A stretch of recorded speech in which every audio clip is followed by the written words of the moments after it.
Greetings everyone. நம்ம daily competitive exam point of வியூல Hindi news paper பார்த்துட்டே இருக்கோம். இன்னைக்கு என்ன இம்பார்ட்டன்ட் ஆர்டிகல்ஸ் இருக்கு அப்படிங்கிற பார்ப்போம். ஸோ ஃபர்ஸ்ட் பார்த்தோம்னா with big wins ruling parties back in power in Arunachal Pradesh and Sikkim அப்படின்னு சொல்லி கொடுத்துருக்காங்க. ஸோ அதாவது பார்த்தோம்னா நமக்கு அந்த லோக்சபா எலெக்ஷன் நடக்கிறப்பயே அதனுடைய கூடவே சேர்ந்து நமக்கு ஒரு 4 ஸ்டேட்ல பார்த்தோம்னா அசம்பிளி எலெக்ஷனும் நடக்கும். 4 ஸ்டேட்ஸ் ஸ்டார்டிங் 1952ல இருந்தே இந்த ஒரு விஷயம் அப்படிங்கிறது சைமல்டேனியஸா நடந்துட்டே தான் இருக்கு.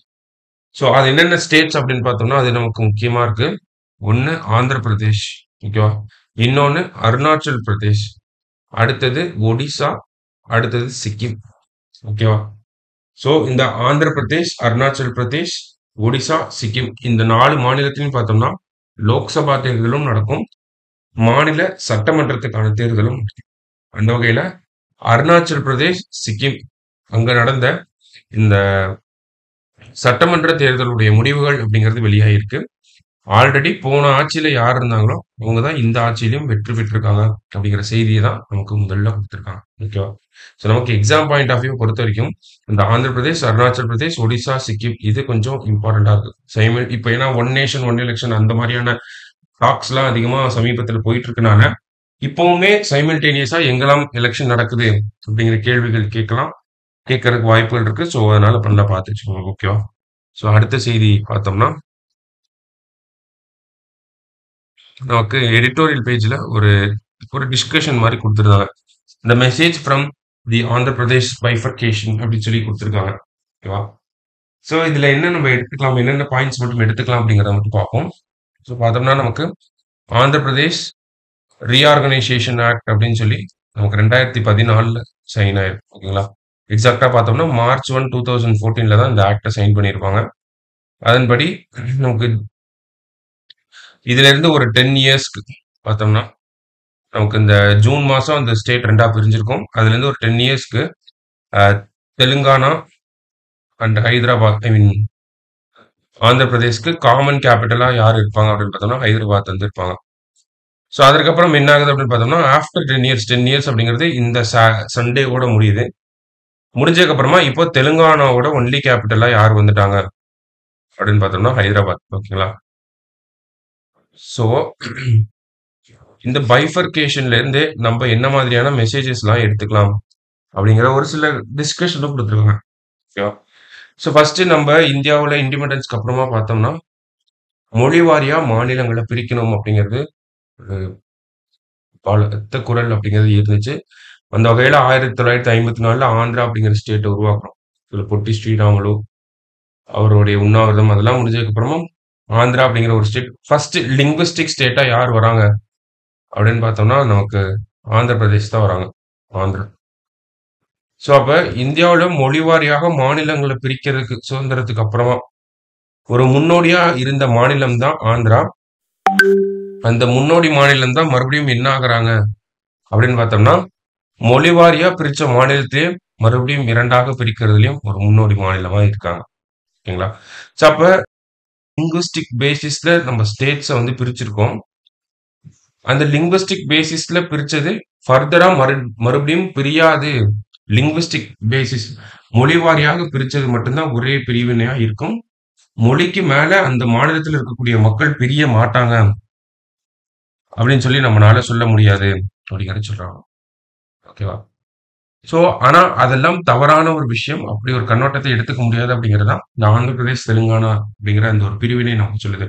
மொழி வாரியா பிரிக்கப்பட்ட மக்களும் கூட இன்னமும் இன்ஸ்டேட்டாவும் அவங்க பிரிய வாய்ப்புகள் இருக்கு அப்படிங்கிறத சொல்றாங்க. ஓகேவா? ஸோ அப்ப நமக்கு இந்தியாவிலேயே மொழி வாரியா பிரிக்கப்பட்ட மாநிலமா இருந்த ஆந்திரா அதற்கு மேற்கொண்டும் பிரியக்கூடிய வாய்ப்புகள் இருக்கு அப்படிங்கிறதையும் அதுலயும் ஒரு முன்னோடியா இருக்காங்க அப்படிங்கறத சொல்றாங்க.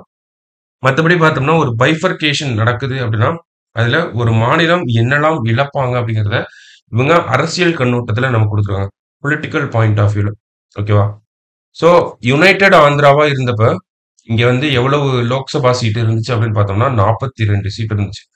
சவுத் இந்தியாவிலே அதிகமா இங்கதான் சீட்ஸ் வந்து இருந்துச்சு. ஓகேவா? ஆந்திர பிரதேஷ் அப்படிங்கிற ஸ்டேட்டுக்கு. ஸோ இதை பிரிச்சதுக்கு அப்புறமா என்ன ஆகுது அப்படின்னு பார்த்தோம்னா ஆந்திர பிரதேஷ்க்கு 25ம் தெலுங்கானாவுக்கு 17 அப்படிங்கிற கணக்கு போகுது. ஓகேங்களா? ஆந்திர பிரதேஷ்க்கு 25. இதனால என்ன ஆகுது அப்படின்னு பார்த்தோம்னா, தமிழ்நாடு தான் 39 சீட்ல அதிகமா லார்ஜஸ்ட் ஸ்டேட்டா இருக்கணும்.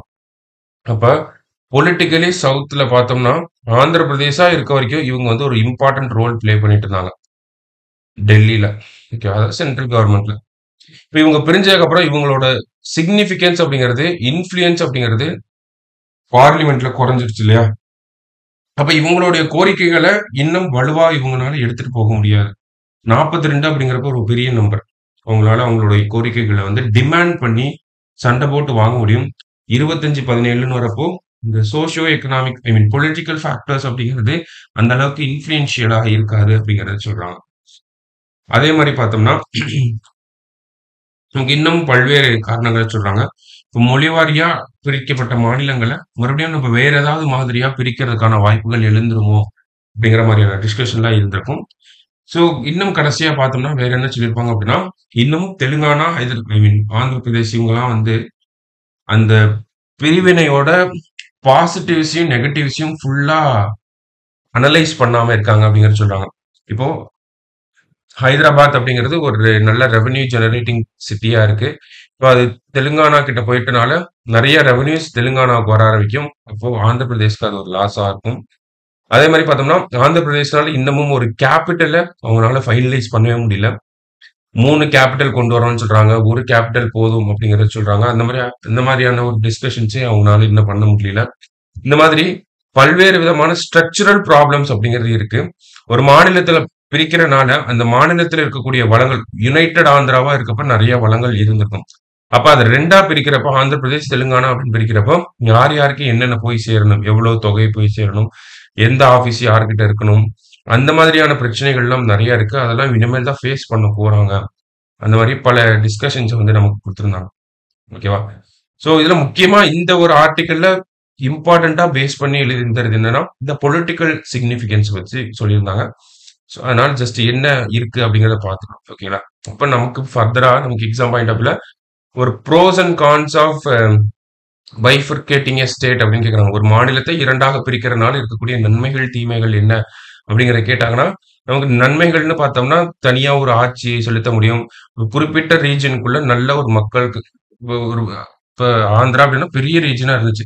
இப்ப அத வந்து 2 மாநிலமா பிரிக்கிறப்ப, ஒரு ஒரு 10 டிஸ்ட்ரிக்ட் 15 டிஸ்ட்ரிக்ட் வச்சு நல்ல அட்மினிஸ்ட்ரேஷன் கொண்டு வந்து, மக்களுக்கு இன்னும் நல்ல சேவைகளை செய்ய முடியும் அப்படிங்கிறது சொல்லலாம்.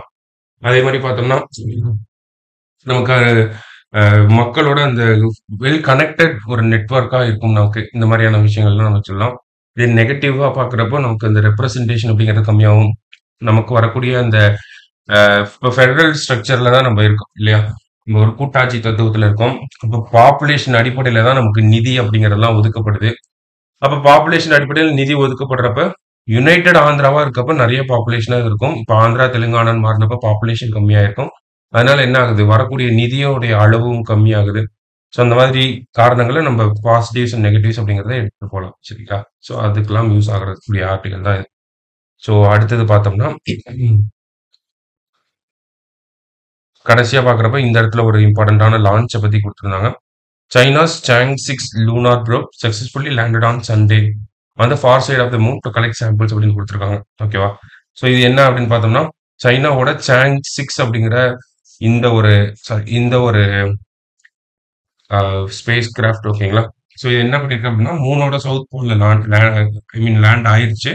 இதனுடைய மிஷன் என்ன அப்படின்னு பார்த்தோம்னா, நிலவோட தென் துருவத்துல இறங்கி, அங்க இருக்கக்கூடிய சாம்பிள்ஸ கலெக்ட் பண்ணி, திரும்பவும் பூமிக்கே வர்றதுதான் இதனுடைய மிஷன். ஸோ அதுல ஃபர்ஸ்ட் பார்ட்டா போய் சக்சஸ்ஃபுல்லா மூன்ல லேண்ட் ஆயிருச்சு அப்படிங்கிற செய்திய நமக்கு குடுத்திருக்காங்க. ஸோ Chang'e 6 அப்படிங்கிறது யாரோடது அப்படிங்கிறத நல்லா பார்த்து வச்சுக்கோங்க. Chang'e 6 அப்படின்னா சைனா. ஓகேவா? ஸோ இன்னைக்கு நியூஸ் பேப்பர்ல இதெல்லாம் தான் இம்பார்ட்டன்டான நியூஸா இருந்துச்சு. நாளைக்கு நியூஸ் பேப்பர்ல மீட் பண்ணலாம்.